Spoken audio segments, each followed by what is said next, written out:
Pemuda asal Korea Selatan meninggal setelah seorang dokter hantu melakukan operasi secara ilegal. Pemuda 24 tahun bernama Kwon Dae-hee menjadi korban malpraktik pada tahun 2016 lalu. Sebelum meninggal, Kwon merasa tidak percaya diri dengan penampilannya dan sering menggunakan aplikasi edit foto untuk membuat rahangnya menjadi lancip seperti banyak idol K-pop. Meski begitu, Kwon tetap merasa tidak puas dan percaya bahwa operasi plastik bisa membuatnya lebih sukses.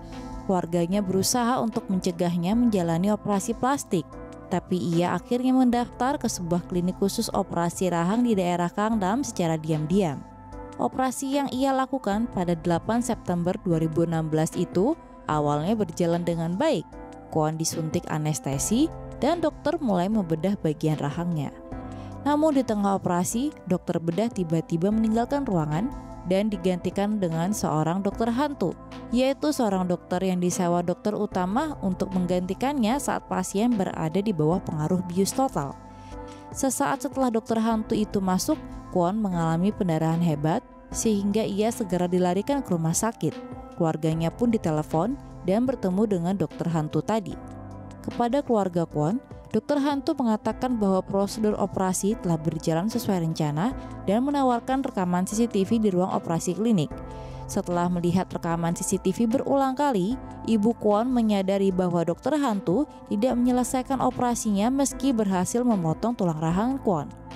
Dan setelah diselidiki lebih lanjut, dokter utama maupun dokter hantu itu hanyalah dokter umum yang tidak memiliki izin operasi plastik dan baru saja lulus dari Fakultas Kedokteran. Dalam rekaman CCTV juga terlihat bahwa dokter hantu itu pergi meninggalkan ruang operasi saat Kwon sedang mengalami pendarahan hebat.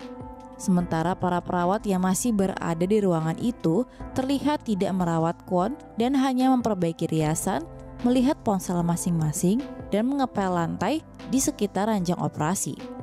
CNN melaporkan keluarga Kwon mengajukan kasus perdata terhadap klinik tersebut dan menuduh mereka lalai karena telah gagal menyelamatkan pasiennya.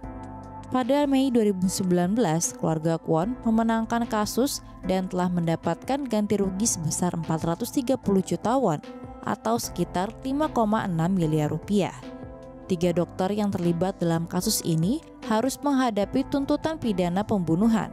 2 dokter dan 1 asisten perawat didakwa melakukan tindakan medis tanpa izin, sedangkan seorang dokter didakwa melanggar undang-undang medis karena melebih-lebihkan iklan promosi.